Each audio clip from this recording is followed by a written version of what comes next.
Shabbat Shalom. Our scripture reading for today is Isaiah chapter 49, verses 1, 3, and 5. Listen, O isles, unto me, and hearken, you people, from afar. Yahweh has called me from the womb. From the bowels of my mother has he made mention of my name, and said unto me, Thou art my servant, O Israel, in whom I will be glorified. And now, says Yahweh, that formed me from the womb to be his servant, to bring Jacob again to him. Though Israel be not gathered, yet shall I be glorious in the eyes of Yahweh, and my Elohim shall be my strength. Shabbat Shalom, family. Our selection today, You Know My Name.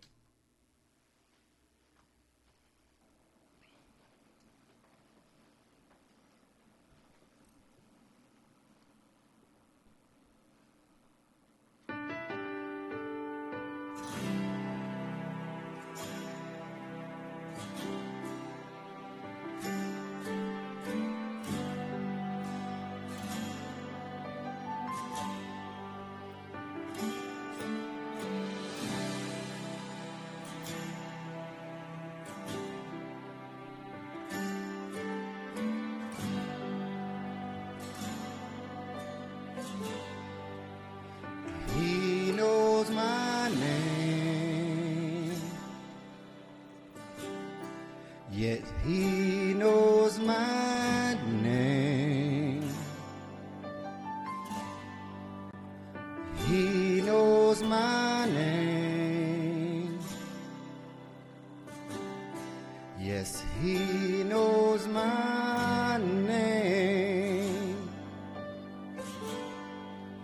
And oh, how he walks with me. Yes, oh, how he talks with me. Yeah. And oh, how he tells me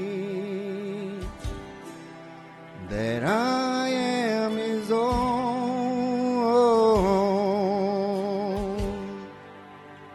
You know my name. You know my name.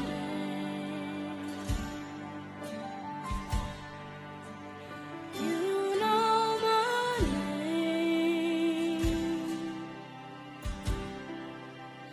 You know my name. Oh, how you comfort me. Oh, how you counsel me. Yet it still amazes me that I am your friend.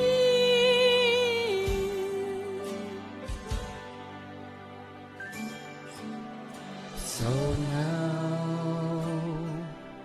I pour out my heart to you.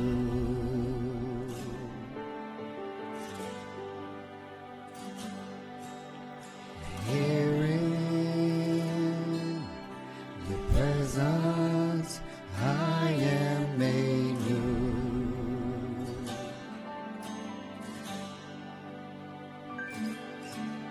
So now I pour out my heart to you. Be my heart Here in your presence I am made new. You know my name.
know my name. Yes, you know my name. You know my name. You know my name. And I thank you, Yah. You know my name. Ooh, yeah. Oh, how you walk with me. You walk with me, yeah. Oh, how you talk with me. Just to commune with you.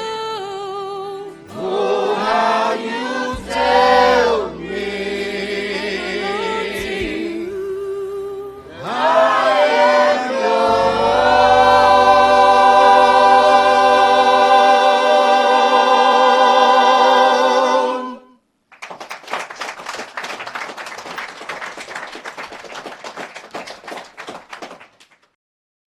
Obituary. Do you follow Christ in your time of crisis? Or do you bow down to your goddess, call her Isis? Were you kind? Were you giving? Considered the nicest? Never went against the grain, fearing what's divisive? These are the questions of a genius, stirred the behemoth of this culture. Bald eagle, but we're considered vultures. We pray for peace, but leave our patience at the altar. End up praying on our neighbor because our spirit tends to falter between good and evil. Consequences are lethal. They say life's a movie, but will I see you in the sequel? I don't say this to shame, but I'm talking to my people. I was stuck in my ways, be alone for days, never talk to anybody. Truth is, I was afraid of who you think and who you be. I was stuck in a maze, but if I keep my light within, never see better days, battling thoughts as I step forward. Constantly in the way, a vicious cycle that will have them going cycle. Cut your nose to spite your face. Now you're resembling Michael, not just literary, but necessary. Put your faith in Adonai before they put you in a cemetery. Pursue dreams before they end with you, dead and buried. Your trials and tribulations are what make your story legendary. I pray they can say I gave my all before they give my obituary. Manasseh ben Israel. Back to that, we're going to begin tonight's sermon in Leviticus chapter 23. And one of the interesting things when you get into this, because we are backing into our culture, there's certain things that we miss. And just to be seen of Yahweh and to understand that when we learned who he was, he already knew who we were. He didn't need us to be in the point of keeping the Sabbath. He didn't need us to be baptized. He still knew us. A lot of times, you know, the common phrase is people would say, I found God.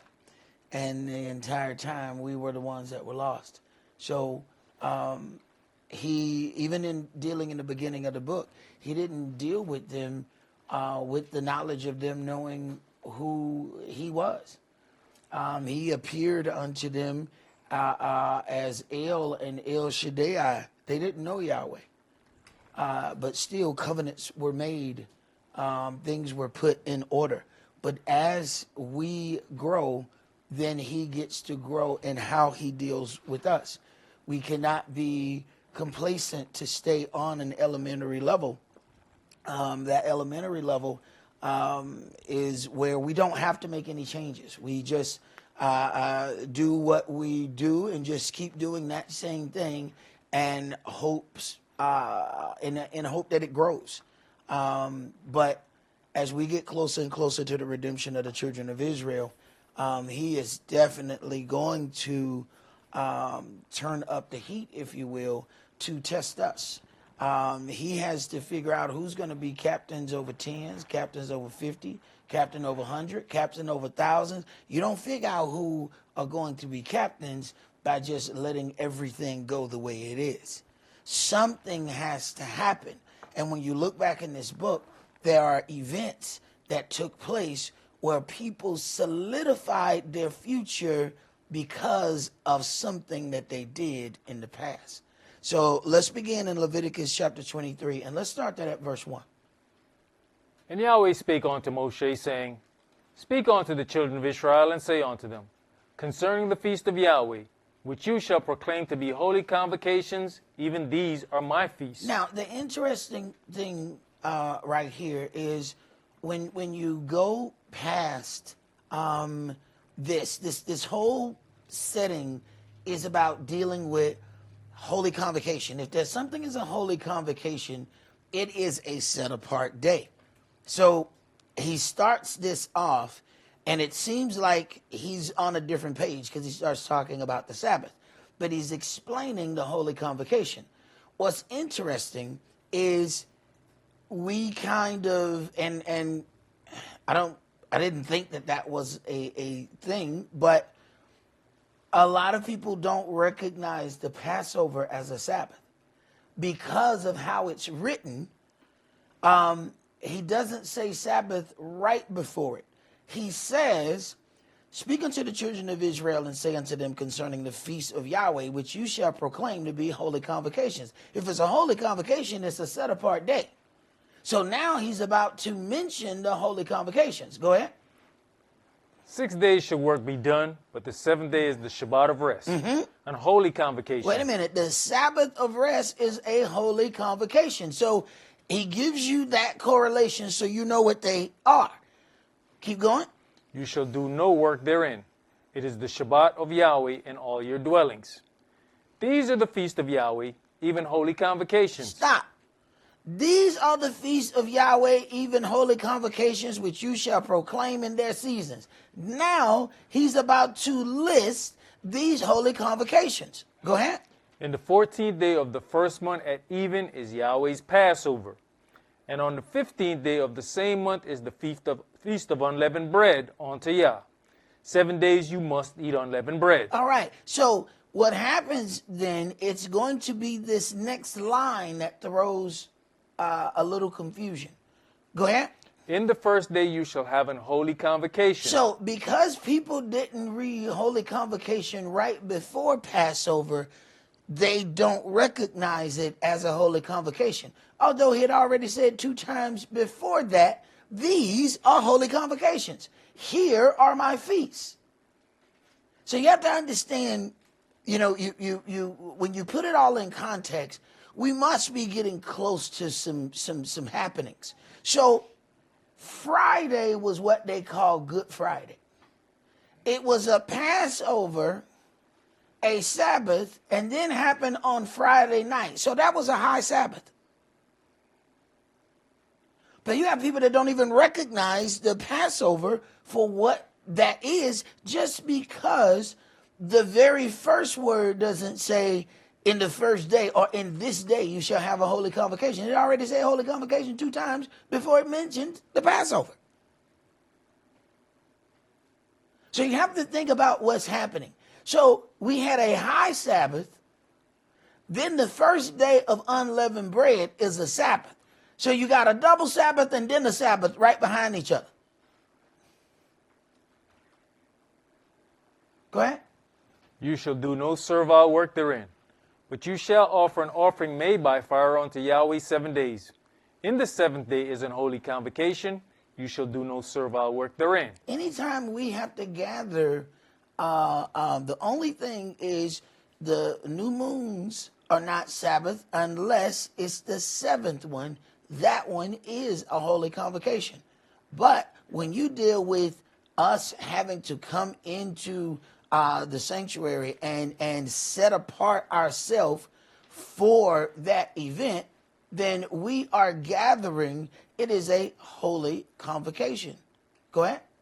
And Yahweh spake unto Moshe, saying, Speak unto the children of Israel, and say unto them, When you be come into the land which I give unto you, and shall reap the harvest thereof, then you shall bring a sheaf of the first fruits of your harvest unto the priest. The sheaf of the first fruits of your harvest unto the priest. Yahweh has set forth order. He at first set aside these priests as belonging to him. Okay? So then when it comes down to the first fruit, they receive Yahweh's portion. He said, these are mine. So then there's order. We really didn't consider how good we had it. Nowadays, we are taxed to the wazoo. I mean, we got taxes on top of taxes. And we don't even consider, if they tax the money that you make, why are you then taxed when you spend the money? So you tax when you make it and when you spend it. Yahweh had one situation. Deal with the tithe, take care of the priest. We really didn't understand how wonderful our situation was. And what do we need for us to understand how good a situation is? To get a bad one? Go ahead. And he shall wave the sheaf before Yahweh, to be accepted for you. On the morrow after the Shabbat, the priest shall wave it.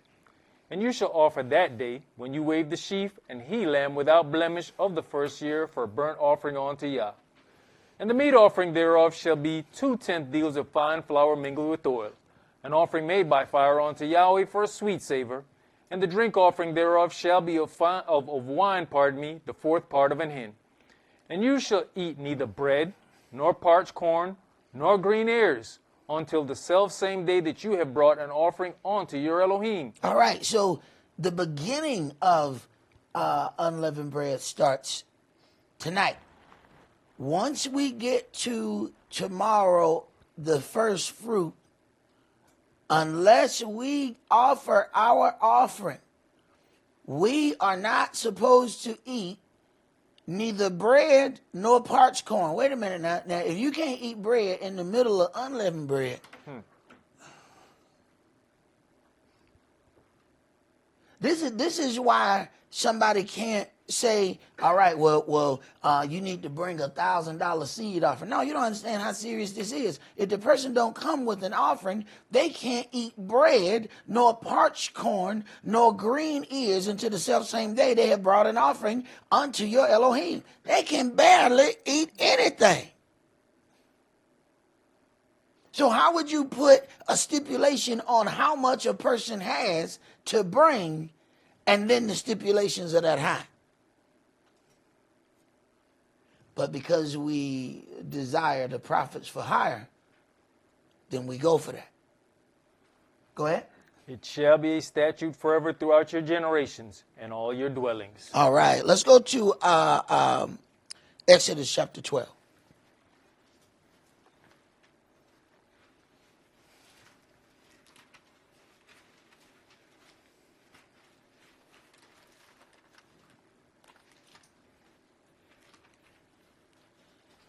Exodus chapter 12, and let's start that at verse 12.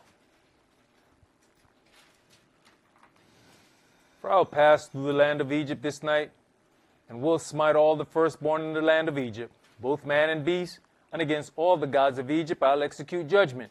I am Yahweh. Now, one of the reasons why Yahweh has to go ahead and execute this in the eyes of the children of Israel, even with all of that, we still had a problem and went out and worshiped Egyptian gods.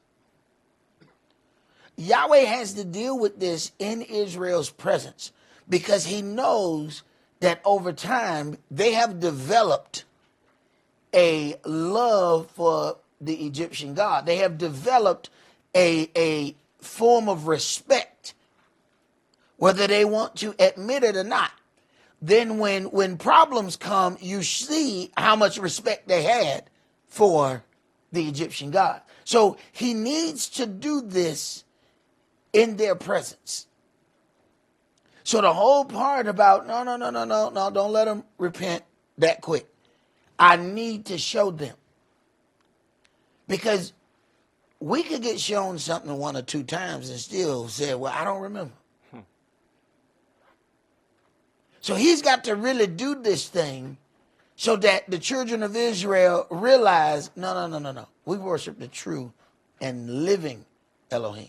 Totally different than those Egyptian gods that's made with hands. Go ahead.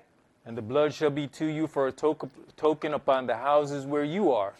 And when I see the blood, I'll pass over you, and the plague shall not be upon you to destroy you when I smite the land of Egypt. And this day shall be unto you for a memorial, and you shall keep it a feast to Yahweh throughout your generations. You shall keep it a feast by an ordinance forever. 7 days shall you eat unleavened bread. Even the first day you shall put away leaven out of your houses. This is what all of our cleaning has been about. And we grew up seeing bits and pieces of this and never knew what we were looking at. They just called it spring cleaning. Spring cleaning was a total different type of cleaning. There are times that your folks will say, you know, hey, go in there and clean up that room. You clean up that room 5-10 minutes. That room clean. You can't spring clean that room in 5 minutes. See, when it's time for spring cleaning, that's when you notice, you know, wait a minute, something different going on up in here. Man, they pulling down the drapes. You couldn't touch Big Mama Drake. She in that room that she told you not to go in. And she just told you to go in there. Wait a minute. You ain't talking about that room with that white sofa in it? Yeah, go in there and pull that sofa out. You mean you want me to touch that white sofa? Yeah, I need you to bring it out away from the wall. You talking about that sofa right there? Yeah, boy, I said that sofa. No, I got trauma associated with that sofa.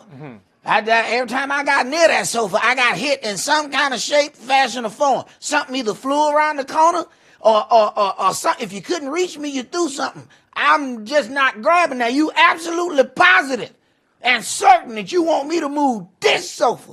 Yes. Okay. Well, that's something different right here. Then we get off into this book and find out, whoa. There was parts of culture there that nobody fully explained. Go ahead. For whosoever eats leavened bread from the first day until the seventh day, that soul shall be cut off from Israel. And in the first day there shall be an holy convocation. In the first day there shall be a holy convocation. The same thing he said before he mentioned any of them, that they were holy convocations. Now, to make sure that you don't eat any unleavened bread, he said, first of all, take it out your house.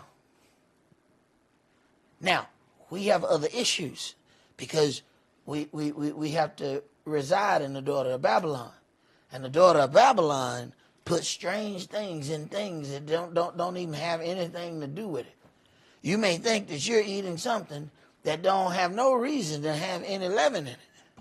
But the daughter of Babylon said, go ahead and put some in there.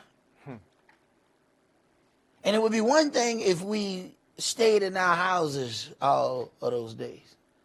But we have to go to work.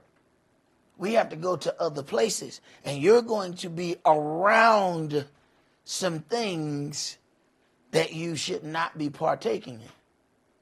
See, this was something different with them. If they just take it out of their houses, then they're not around any of it for it to affect them.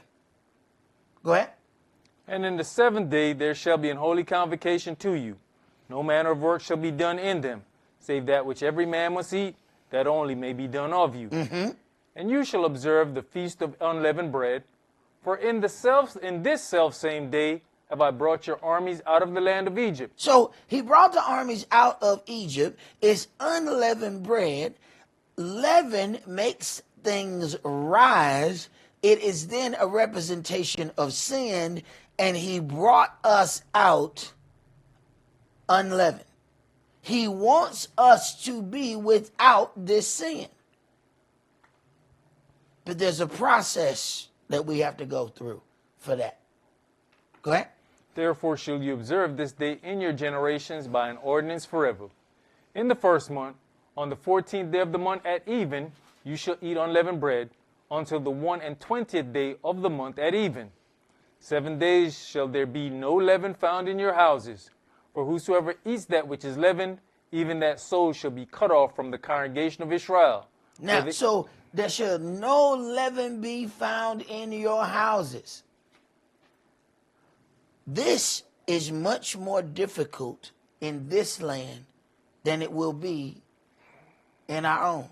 We're not going to have to try to figure out what has leaven in it. We're not going to have to redefine words. What does this word mean? Is this a fancy word for leaven? And they keep changing and keep adding. This is why we do the best we can, but then we pray. This is what the prayers are for. Because there's certain things that we just going to miss. Because we ain't figured out that new word yet. Go ahead. Whether he be a stranger or born in the land, you shall eat nothing leavened, and all your habitations shall you eat unleavened bread. Then Moshe called for all the elders of Israel, and said unto them, Draw out, and take you a lamb according to your families, and kill the Passover. And you shall take a bunch of hyssop, and dip it in the blood that is in the basin, and strike the lintel and the 2 side posts with the blood that is in the basin. And none of you shall go out at the door of his house until the morning. For Yahweh will pass through to smite the Egyptians. And when he sees the blood upon the lintel and on the 2 side posts, Yahweh will pass over the door, and will not suffer the destroyer to come in onto your houses to smite you. And you shall observe this thing for an ordinance to you and to your sons forever. And it shall come to pass, when you be come to the land which Yahweh will give you, according as he has promised, that you shall keep this service. And it shall come to pass, when your children shall say unto you, What mean you by this service? That you shall say, It is the sacrifice of Yahweh's Passover, who passed over the house of the children of Israel in Egypt, when he smote the Egyptians, and delivered our houses. And the people bowed their head and worshipped. And the children of Israel went away, and did as Yahweh had commanded Moshe and Aaron, so did they. Now, verse 26, it says, And it shall come to pass, when your children shall say unto you, What mean you by this service? The little part that we put on the camera. What you hear out there when you was out? Priest Kish, what is that they're doing in there? Right. When the children saw, we take it for granted. When we come in here to take part of the body and the blood, the children ain't in here. But when they saw it on the screen, them children started going around, hey, what they doing? What they doing in there? Now, it says, when your children shall say unto you, What mean you by this service? How they going to ask you if they ain't never seen it? See, we got all kind of other stuff that we plant in their head. They done seen you do all manner of stuff. You think they didn't see it? They saw it. And they can't wait to duplicate it. How about give them something to duplicate? Look at this. Look at this. We'll shove that tablet in their face and let them go wherever. What's getting into their head then?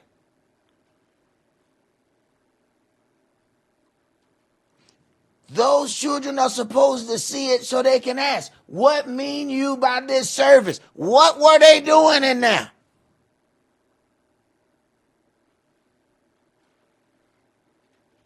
That's why we do what we're supposed to do. Go ahead, priest. I mean, for the first time, they actually saw it, like you said, and I had one. So that's the wine, and that signifies the blood, and that's the body. I said, yes, that's what that signifies. Right.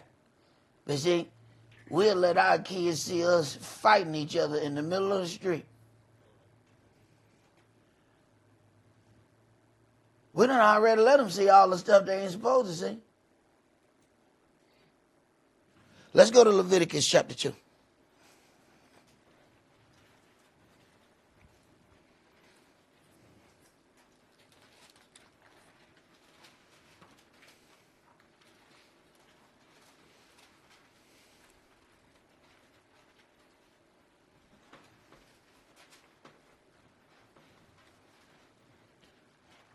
Leviticus chapter 2, and we're going to read verses 1 through 16.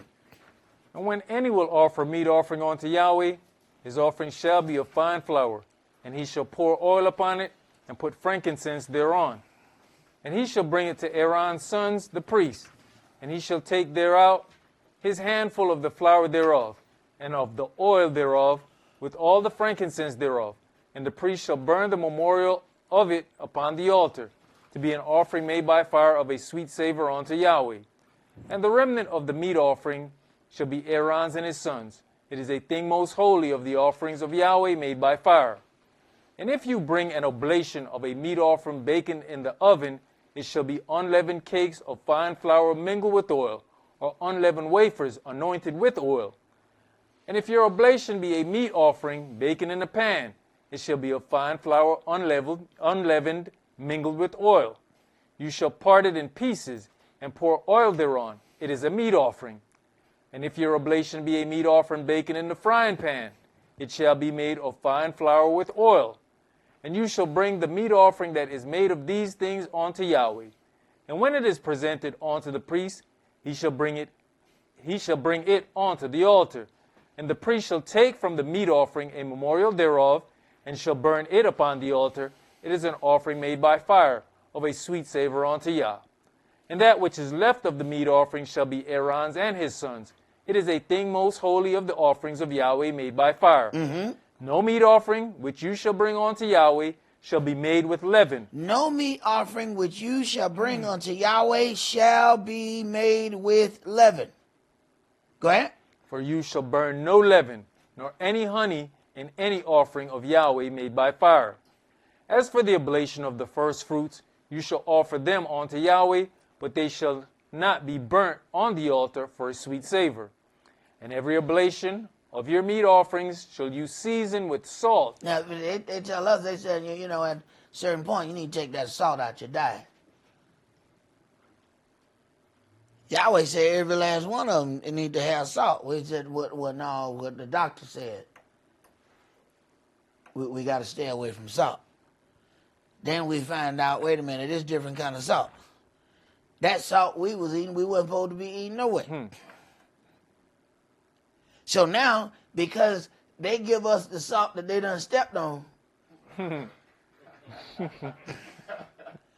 now we poison against salt.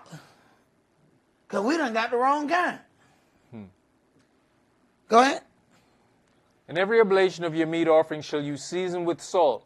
Neither shall you suffer the salt of your covenant of your Elohim to be lacking from the meat offering. Wait a minute. Yahweh said, wait a minute, I don't know what them people talking about. But I tell you what, you ain't bring me nothing without no salt, did you? Did you bring me something without salt?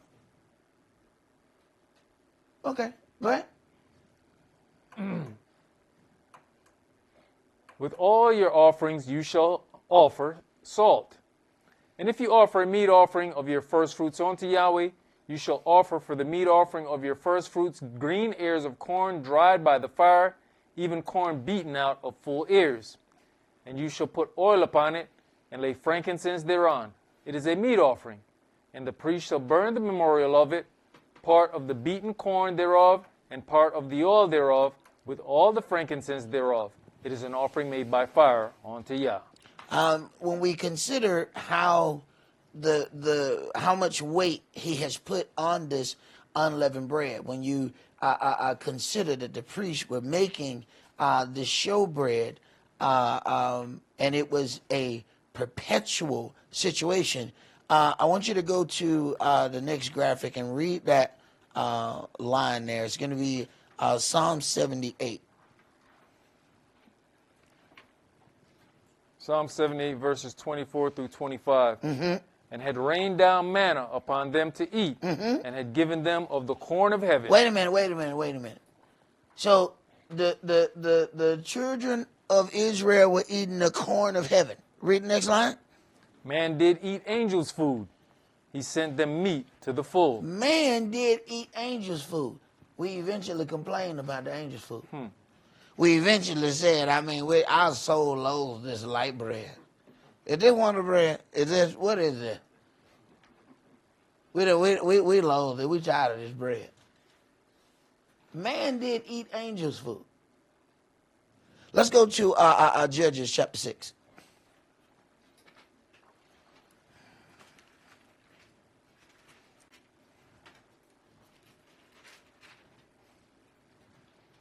Judges chapter 6, and let's start at verse 1.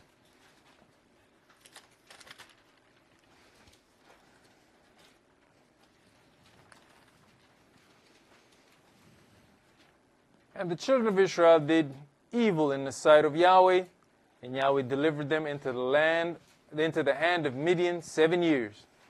And the hand of Midian prevailed against Israel, And because of the Midianites, the children of Israel made them the dens which are in the mountains and caves and strongholds. And so it was, when Israel had sown, that the Midianites came up, and the Amalekites and the children of the east, even they came up against them. And they encamped against them and destroyed the increase of the earth, till you come unto Gaza, and left no sustenance for Israel, neither sheep, nor ox, nor ass. For they came up with their cattle and their tents, and they came as grasshoppers for multitude, for both they and their camels were without number, and they entered into the land to destroy it.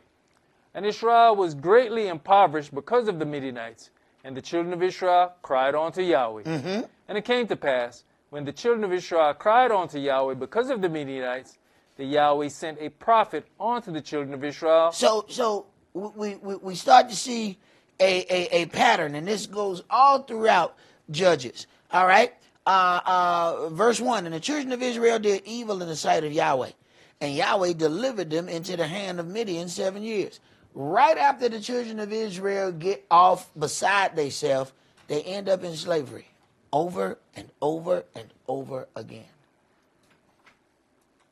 Now, what gets interesting, and it says, verse 7, and it came to pass when the children of Israel cried unto Yahweh because of the Midianites. You mean, Jimmy, we didn't cry the first day of slavery?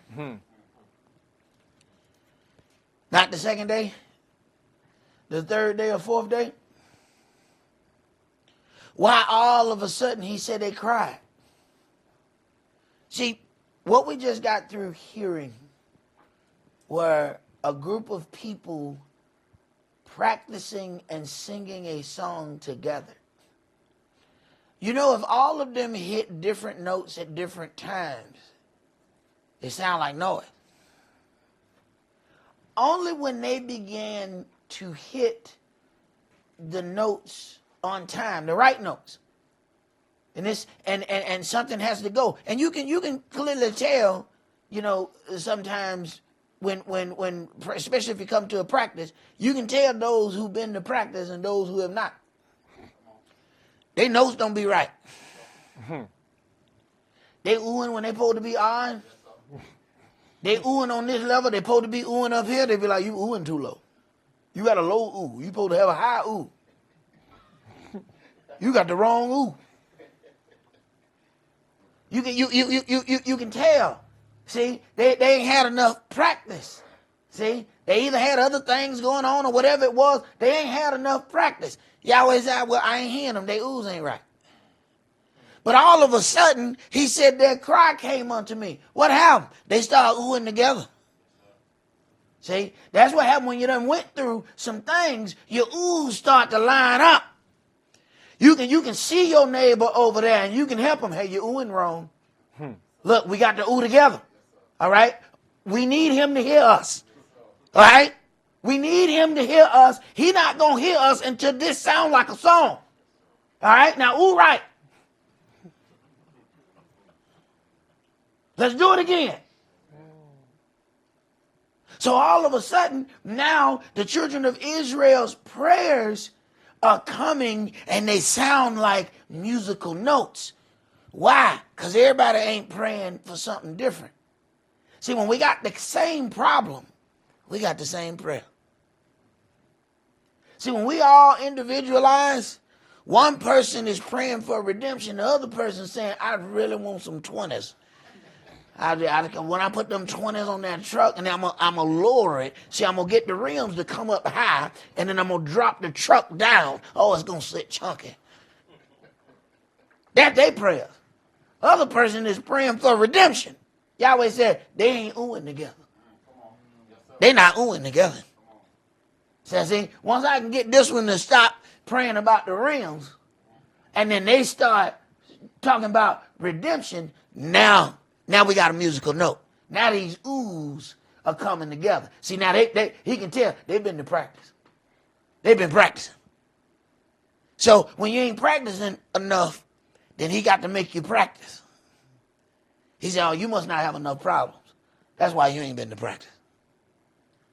Maybe I need to give you something else so you can practice these notes, because you ain't oohing right. Go ahead. Verse 8. The Yahweh sent a prophet unto the children of Israel, which said unto them, Thus says Yahweh Elohim of Israel, I brought you up from Egypt, and brought you forth out of the house of bondage, and I delivered you out of the hand of the Egyptians, and out of the hand of all that oppressed you, and drave them out from before you, and gave you their land. And I said unto you, I am Yahweh your Elohim. Fear not the gods of the Amorites, in whose land you dwell, but you have not obeyed my voice. And there came an angel of Yahweh, and sat under an oak which was in Ophrah, that pertained unto Joash the Abizarite, and his son Gideon threshed wheat by the winepress to hide it from the Midianites. And the angel of Yahweh appeared unto him, and said unto him, Yahweh is with you, you mighty man of valor. You have to consider, he's hiding food.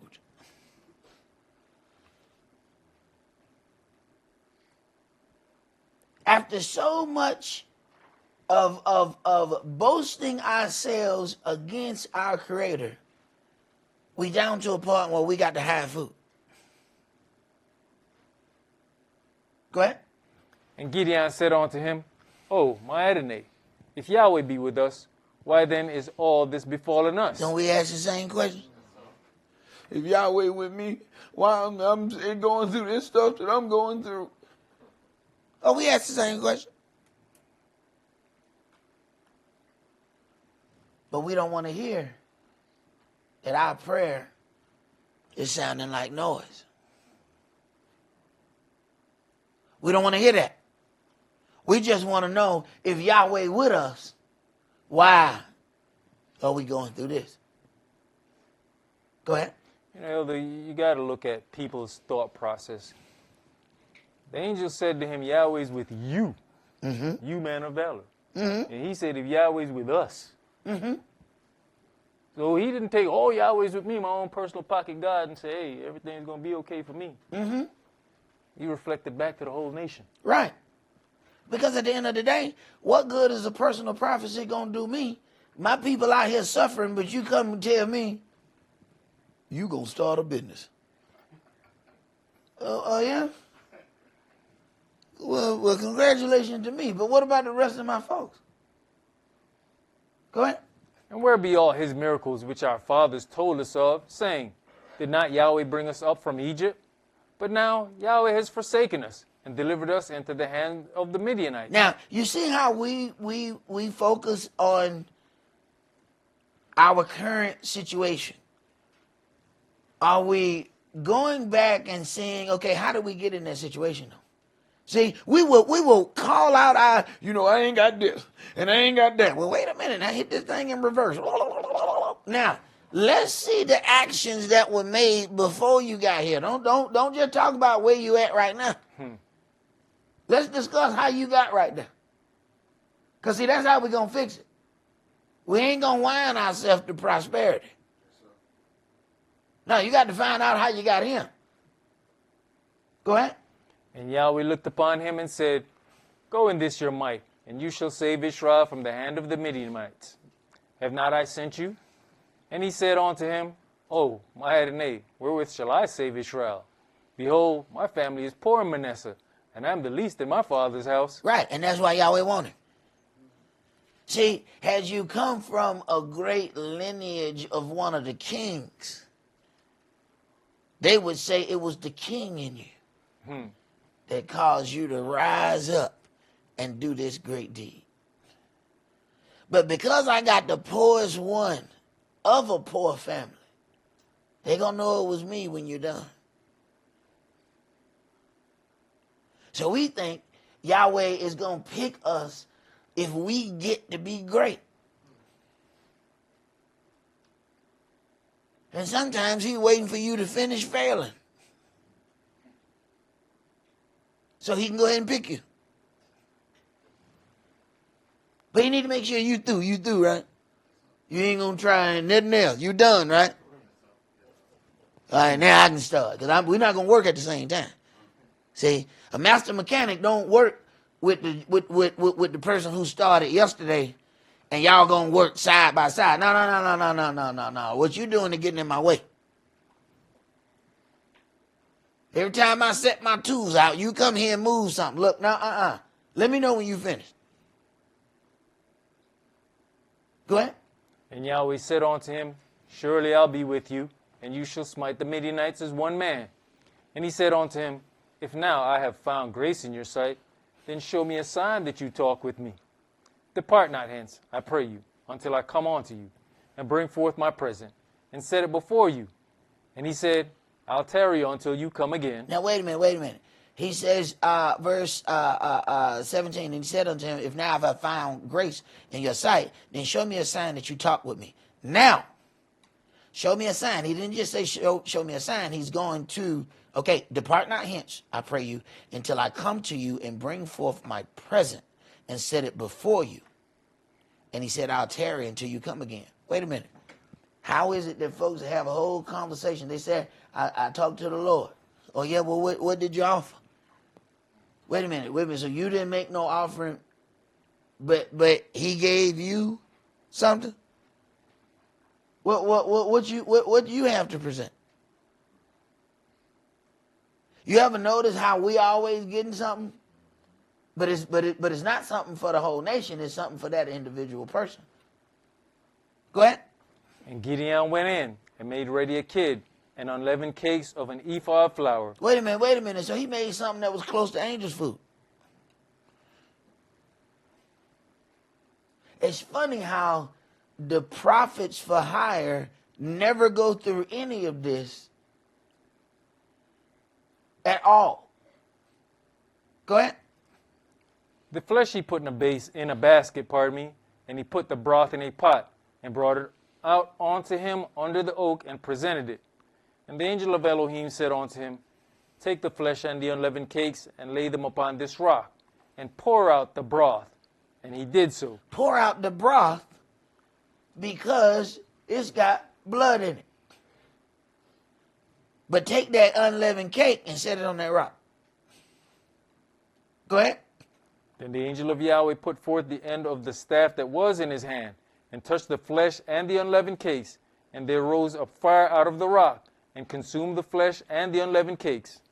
Then the angel of Yahweh departed out of his sight. And when Gideon perceived that he was an angel of Yahweh, Gideon said, Alas, O Adonai, for because I have seen an angel of Yahweh face to face.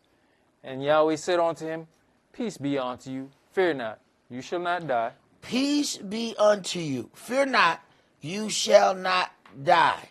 He knows that he's seeing something on another level, and he had to operate accordingly. He couldn't come and offer something that angel wouldn't have no part in dealing with. We must consider those things. So, and he says, pour out that broth. The angel wouldn't have nothing to do with that. And we think that Yahweh just has to accept whatever we offer. That angel said, no. I'll tell you which things I'm going to offer. And I'm going to tell you where to put them. But that other stuff you got over there, pour it out. Now, would our feelings be hurt if we prepared something and the angel is trying to help you be accepted? So here it is, you done put your time into doing something, and the angel say, all right, take this and set it over there. That other stuff you made, pour it out. Are you so hurt by the stuff he said, pour out, that now you don't receive the blessing for the stuff that he's about to receive?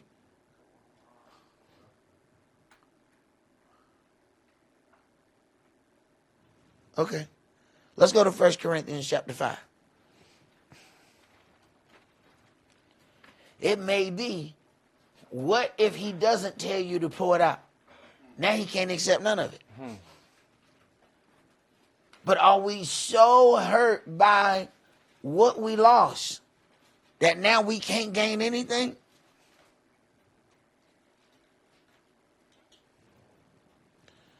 First Corinthians chapter 5, and we're going to read verses 1 through 13.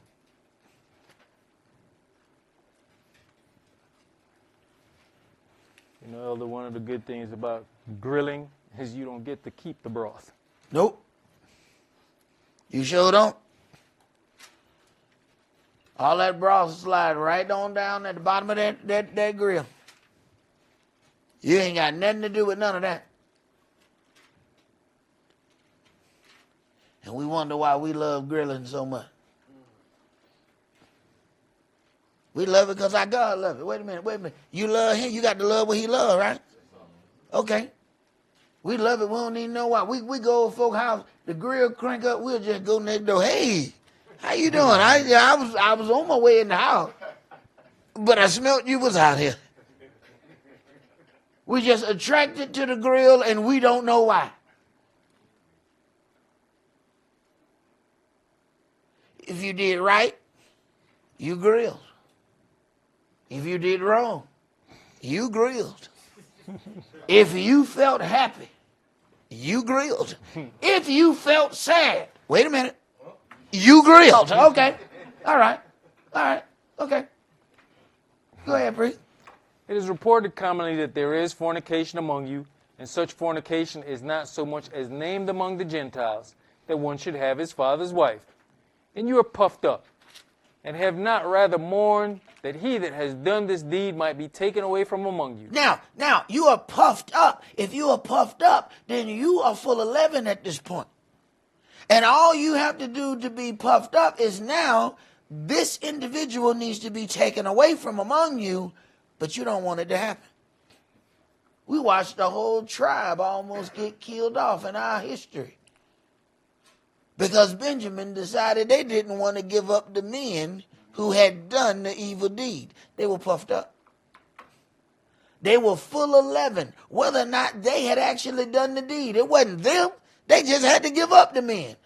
Decided they wasn't going to give them up. Go ahead. For I verily, as absent in body, but present in spirit, have judged already, as though I were present, concerning him that has so done this deed. In the name of our Adonai Yahshua HaMashiach, when you're gathered together, and my spirit, with the power of our Adonai Yahshua HaMashiach, to deliver such an one unto Satan for the destruction of the flesh, that the spirit may be saved in the day of the Adonai Yahshua. So you deliver such a one to Satan so that there's an opportunity that their spirit may be saved. How you deliver them to Satan? You take them to the other end of your property and tell them to get on that side. You need to dance with Lucifer for a little while so that you will learn to respect the values that Yahweh has. And if you go through those things correctly, you still have an opportunity at salvation. They have zero chance of salvation if you keep them amongst you, because they have no reason to address their deed. Go ahead. Your glorying is not good. Know you not that a little leaven leavens the whole lump? Purge out therefore the old leaven, that you may be a new lump, as you are unleavened. For even Yahshua, our Passover, is sacrificed for us. Right. Sometimes the leaven that we have to purge out is not the stuff we're going to find in our cabinet. Now, this leaven got a name. Where is that right there? My Oscar Mayer has a name. No. This leaven got a name. You know this leaven by name. This leaven probably programmed in your phone. Now you can fast dial this leaven. He said you got to purge out the old leaven from among you that you may become a new lump. Go ahead. Therefore let us keep the feast, not with old leaven, neither with the leaven of malice and wickedness, but with the unleavened bread of sincerity and truth. I wrote unto you in a letter not to company with fornicators, yet not altogether with the fornicators of this world, or with the covetous, or extortioners, or with idolaters, for then must you needs go out of the world. But now I have written unto you not to keep company, if any man that is called a brother be a fornicator, a covetous, or an idolater, or a railer, or a drunkard, or an extortioner. With such an one, know not to eat. For what have I to do to judge them also that are without? Do not you judge them that are within? He says your job to judge them that are within. He said, wait a minute. Don't you have a organization that you guys have gotten together and put together? Well, then that's your job to judge them that are within. First thing people are saying, don't judge me. Wait a minute, you don't understand the job. He says he judged those that are without. If Yahweh give you a house, guess whose responsibility it is to deal with the individuals of that house? A daddy can't come home and say, you know what, I'm not going to judge. Well, you need to get the hell out of that house. You ain't got no business having no house. How you even get a house? He made you head of the house, and you going to come home talking about, I ain't going to judge this. You have no business being a daddy or father or head of a house. You need to get the hell out of there. Let somebody else come in and go do the job. This is that part where we have to make that decision. You going home to be liked, or you going home to do a job? Because Yahweh ain't questioning now how much do your kids like you? Did they like you? What about your wife? Do she like you? No. That's not the question he going to ask you. Did you order your house right? What did he say? I know Abraham. I know he going to order his house. He didn't ask his house. He didn't try to negotiate with the house. He said, I know he going to order his house. But if you trying to make everybody happy, the more people you get in that house, the harder it is going to be to make everybody happy. It's going to be hard enough to make one person happy. But you want to procreate and make kids? Uh-oh. Wait a minute. To make it happy just got harder. He's not questioning you on how much happiness you brought. But he's going to question you, did you order that house according to the instructions that were given unto you? He didn't care at all. At the point where the angel stopped Moshe. Until you get this circumcision, we ain't going past this point. Matter of fact, you're going to die if you take another step without getting these kids circumcised. His woman didn't like it at all. See, we have to learn that there are necessary arguments and then there are unnecessary arguments. I don't give a damn what color we paint this house. If you want to paint this house pink and green, I don't give a damn. But I tell you what we're going to do, though. I tell you what we're going to do on Friday night. I can tell you what we're going to do on Saturday. I tell you how we're going to do that. And we're not negotiating. Those are non-negotiables. But whether or not we're going to put the sofa over here and the TV over there, I gives a hot damn where you put the TV. We can put the TV in the attic and the whole damn thing melt on the next hot day. I don't give a damn. Matter of fact, all y'all can go to the attic and sweat to death and watch the TV if you want to. But I tell you what we're going to do on this Sabbath, though. I tell you what we're going to do. That other stuff ain't got nothing to do with me. Look. He not going to question me. Did you make sure they had Netflix? He's not judging me on that. Did you make sure they had that Hulu Premium, though? He said, that's not in here. I looked. See, the things that's going to be on the test, I have to make sure I can pass that. That stuff that ain't going to be on the test, what I'm studying that for? What am I studying stuff that's not going to be on the test? We spend all our time studying something, and it ain't going to be on the test. And that used to be a saying back in the day, man, I ain't studying that. Mm-hmm. See, we done forgot them saying, I ain't studying that. Go ahead. But them that are without Elohim judges. Therefore put away from among yourselves that wicked person. All right, let's go to Exodus chapter 14.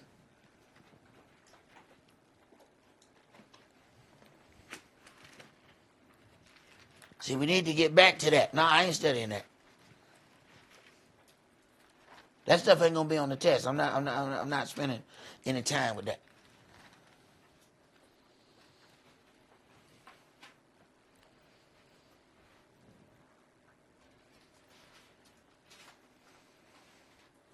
Exodus. You know the adversary gonna bring something that he wants you to study.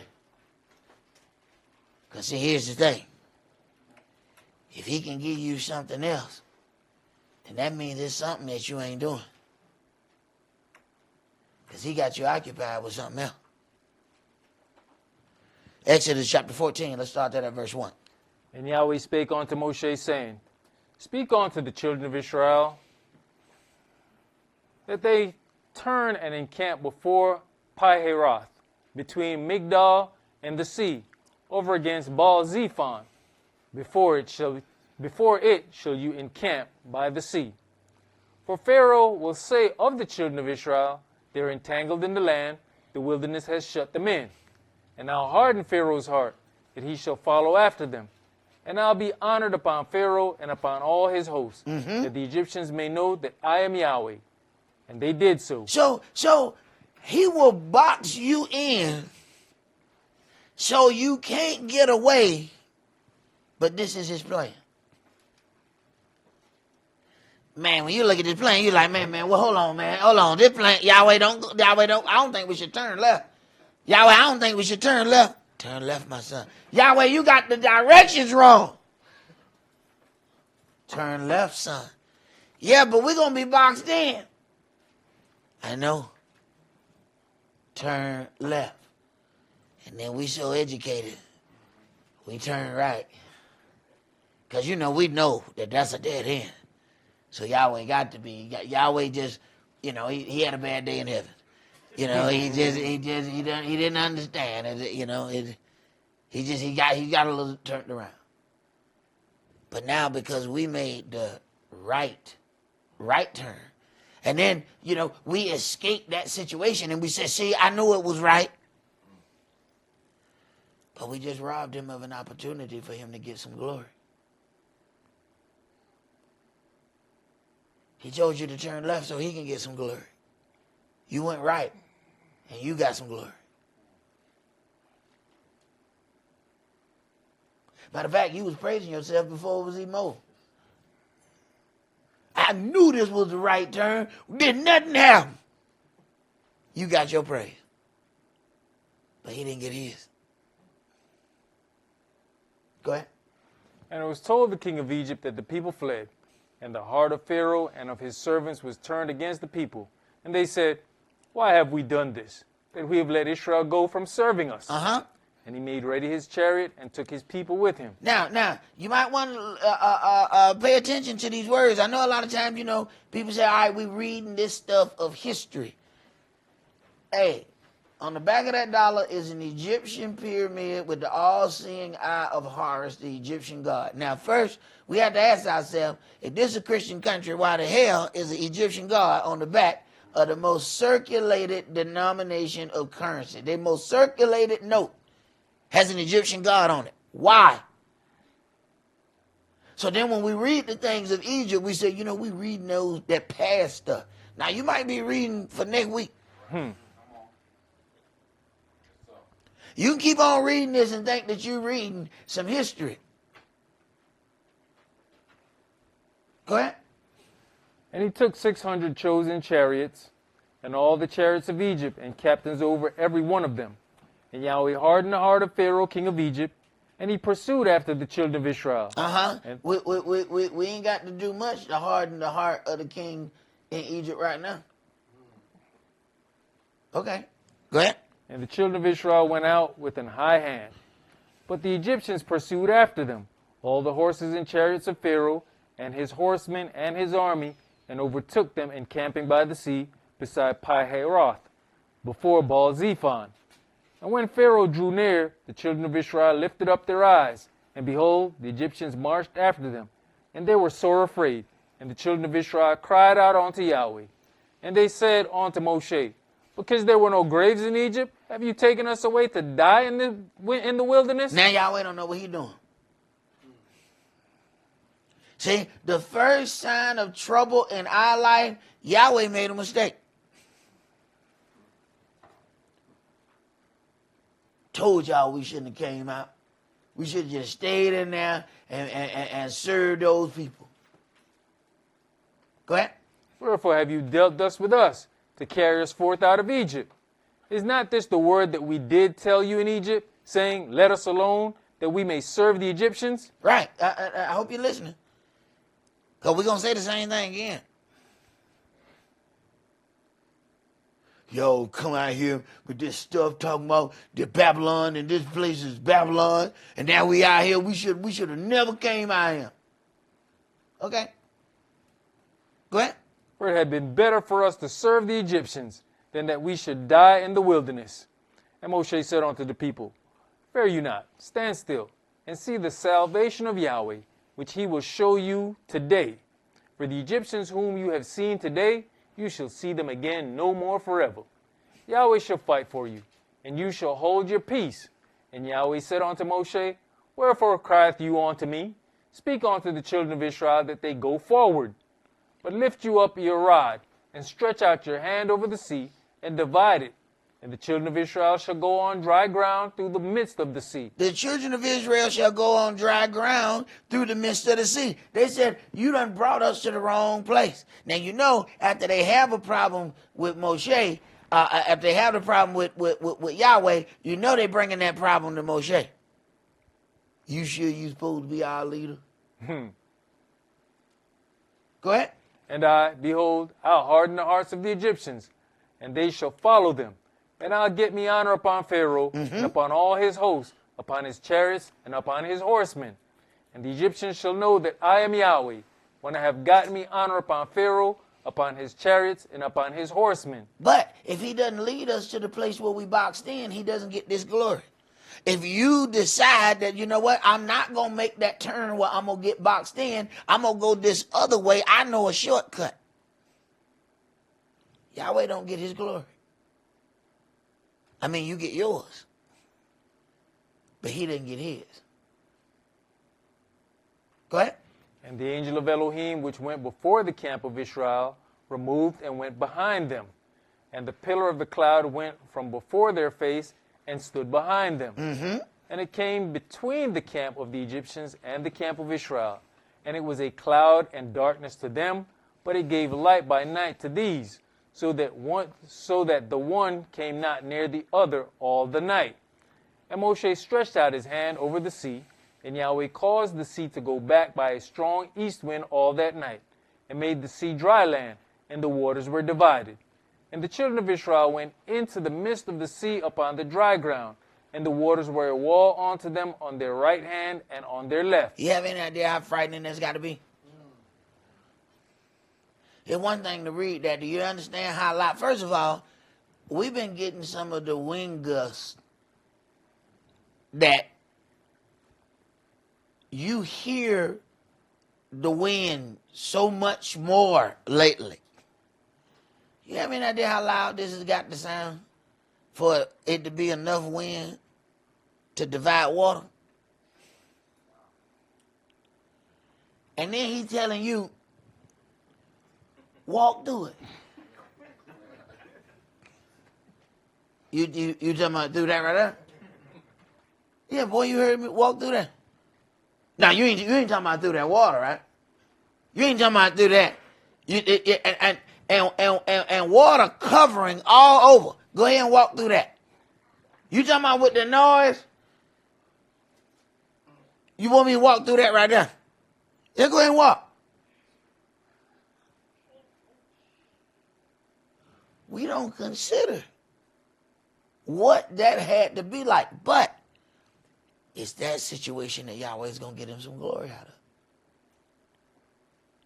It has to be impossible for you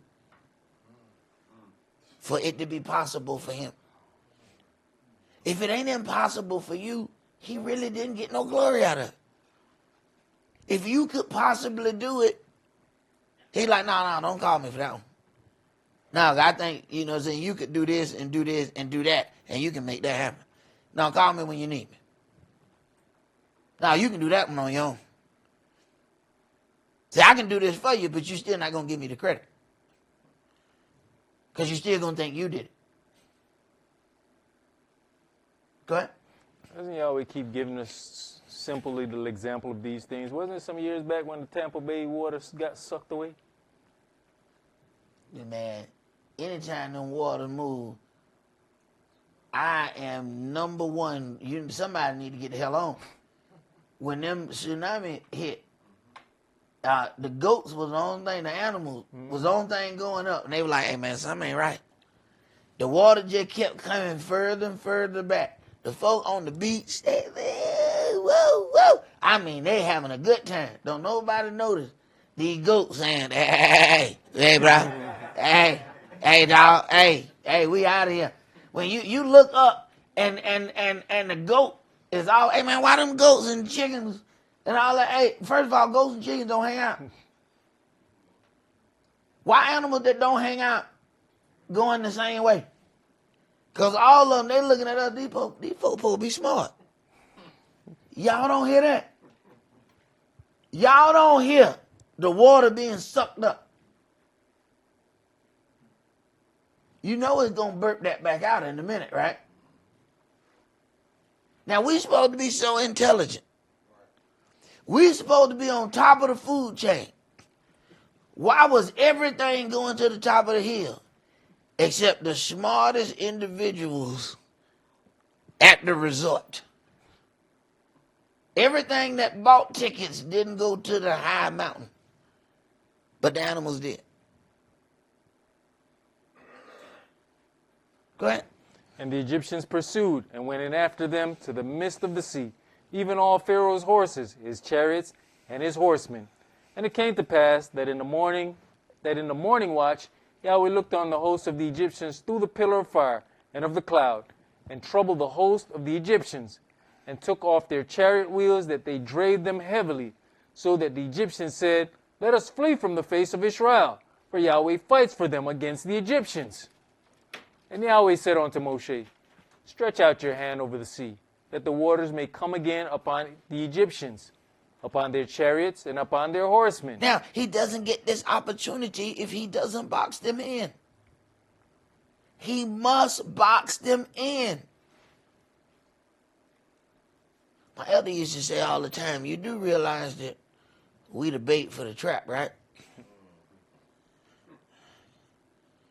You do realize what's happening here. You know, we like to get to that valiant part. Well, you don't get to that part right away. First, you the cheese, and he pulled back the thing, and he just let that go there. Now they're gonna try to come get. They're gonna try to come get you, but you the bait. But you keep looking at, now what happened when that thing swung out? Yeah, that's your head. They're gonna cut it off if I don't jump in and move the cheese right at the right moment. We said, no, we don't like this. We don't like that. No, but to do that means we're going to have to trust you. I know. Go ahead. And Moshe stretched forth his hand over the sea, and the sea returned to his strength when the morning appeared. Mm-hmm. The Egyptians fled against it, and Yahweh overthrew the Egyptians in the midst of the sea. And the waters returned and covered the chariots and the horsemen, and all the host of Pharaoh that came into the sea after them. There remained not so much as one of them. But the children of Israel walked upon dry land in the midst of the sea, and the waters were a wall unto them on their right hand and on their left. The children of Israel got a mass baptism, and they didn't even understand it. They are coming out of Egypt, and they are all being baptized at the same time. In a baptism, you must be completely submerged in water. They say, you know how long it'll take to baptize all them one by one? Now, what if we lead them all to the water and cover them with the water, and they all got to go through it? Then wait a minute. He has the opportunity to cause them to be unleavened at that one moment. Now, what they do after that is what they do after that. But they unleavened at that one moment. Go ahead. Thus Yahweh saved Israel that day out of the hand of the Egyptians. And Israel saw the Egyptians dead upon the seashore. And Israel saw that great work which Yahweh did upon the Egyptians. And the people feared Yahweh and believed Yahweh and his servant Moshe. All right. To fear and believe, that amounts to respect. What does it take for Yahweh to get our respect? He says, if I'm a great king, then where's my honor? Okay, let's go to Matthew chapter 18.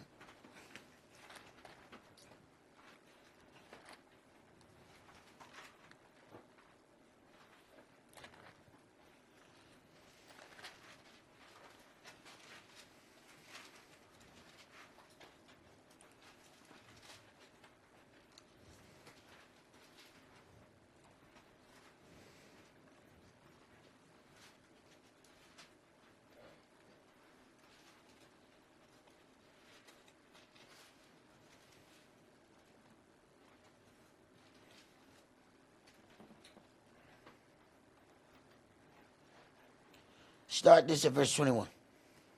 Then came Cephas to him and said, Adonai, how often shall my brother sin against me, and I forgive him? Till 7 times? Yahshua says unto him, I say not unto you until 7 times, but until 70 times 7. Therefore is the kingdom of heaven likened unto a certain king, which would take account of his servants. And when he had begun to reckon, one was brought unto him, which owed him 10,000 talents. But for as much as he had not to pay, his master commanded him to be sold, and his wife and children, and all that he had, and payment to be made. The servant therefore fell down and worshipped him, saying, Adonai, have patience with me, and I'll pay you all. Then the master of that servant was moved with compassion, and loosed him, and forgave him the debt. He said, have patience with me. Now, it's interesting how things end up working. The people who desire patience have no patience for anybody else. Go ahead. But the same servant went out and found one of his fellow servants, which owed him 100 pence. Mm-hmm. And he laid hands on him and took him by the throat, saying, Pay me that you oweth. Now, even though he received forgiveness, the leaven of malice was still in there. See, because he had received something, it should have caused the leaven of malice to go down. But when it got to his situation, no, he wanted to be paid in full, even though he was forgiven of his debt. Go ahead. And his fellow servants fell down at his feet and besought him, saying, Have patience with me, and I'll pay you all. And he would not. He would not. The same thing that was given unto him, he would not give it to anybody else. He asked the same thing. Have patience with me. You asked for patience. Patience was given unto you. Why is it so hard to give the same patience that was given unto you? Go ahead. You know, Elder, when you look at this situation, you owe a debt. The person forgive you your debt. So you don't have a debt anymore. Right. But you going to somebody else that owe you. Why? Right. Your debt was just forgiven. So you really shouldn't be looking for nothing because you are not debt free. But it's hard for us to count what we done already spent. See, we can count the food that we eating right now. It's still in our mouth. But see, that stuff that we done already got and enjoyed. Oh, see, now, you know, it's hard for us to assess the value of it. Wait a minute. I tell you what, the person who had it taken from them still know the value. Well, I mean, you know, I don't even have that car. I mean, I know that I stole that car back in the day, but I don't even have that car no more. So what, okay, so it don't have no value to you no more because you done already took it, used it up, and now you done moved on. But I tell you what, that person that had to catch the bus because you stole their car, that person who couldn't go to certain places because you stole their car, they remember the value of that car. And the value of that car is still in their heart. Okay, go ahead. And he would not, but went and cast him into prison till he should pay the debt. Mm-hmm. So when his fellow servants saw what was done, they were very sorry, and came and told unto their master all that was done. Then his master, after that he had called him, said unto him, Oh, you wicked serpent. I forgave you all that debt I forgave you all that debt. Go ahead. because you desired me. Should not you also have had compassion on your fellow servant, even as I had pity on you? Right. Shouldn't that have taken the leaven out of your heart? How is it that you were able to receive that and somehow still carry that leaven in your heart? Why were you not moved with compassion? Go ahead. And his master was angry and delivered him to the tormentors till he should pay all that was due unto him. So likewise shall my heavenly Father do also unto you, if you from your hearts forgive not everyone his brother their trespasses. So likewise shall my heavenly Father do also unto you, if you from your hearts forgive not everyone his brother their trespasses.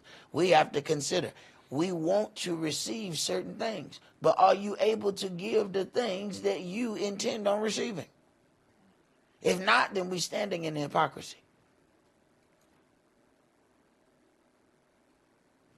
But let us hear the conclusion of this matter. I want to go to Deuteronomy chapter 16.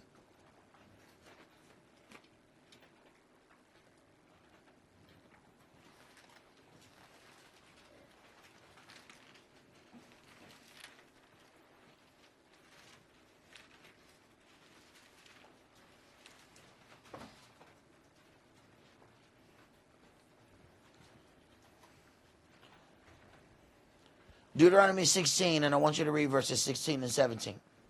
3 times in a year shall all your males appear before Yahweh your Elohim in the place which he shall choose, in the feast of unleavened bread, and in the feast of weeks, and in the feast of tabernacles, and they shall not appear before Yahweh empty. All right, so these are the things that we are getting ready to take part in tomorrow at sundown. Go ahead, read the next one. Every man shall give as he is able. Every man shall give as he is able, not as somebody else is able. You can't give according to somebody else's ability. And he can't hold you responsible for somebody else's ability.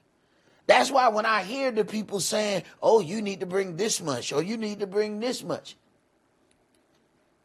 It said the woman that brought the 2 mice had the biggest offering, right? Yes, sir. Right, because she brought all she had. But I'm sure that offering didn't break the bank.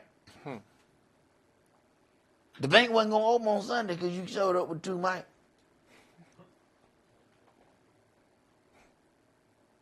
But he knew the value of it. Go ahead. According to the blessing of Yahweh, your Elohim, which he has given you. All right, and this is why we are going through the part of making sure that we are sanctifying ourselves against the 3rd day, so that when we do make our appearance tomorrow, we can go rightfully and appear before our Elohim. That is all that we're going to do for tonight. Remember the Sabbath to keep it holy. Shabbat shalom. Shabbat shalom.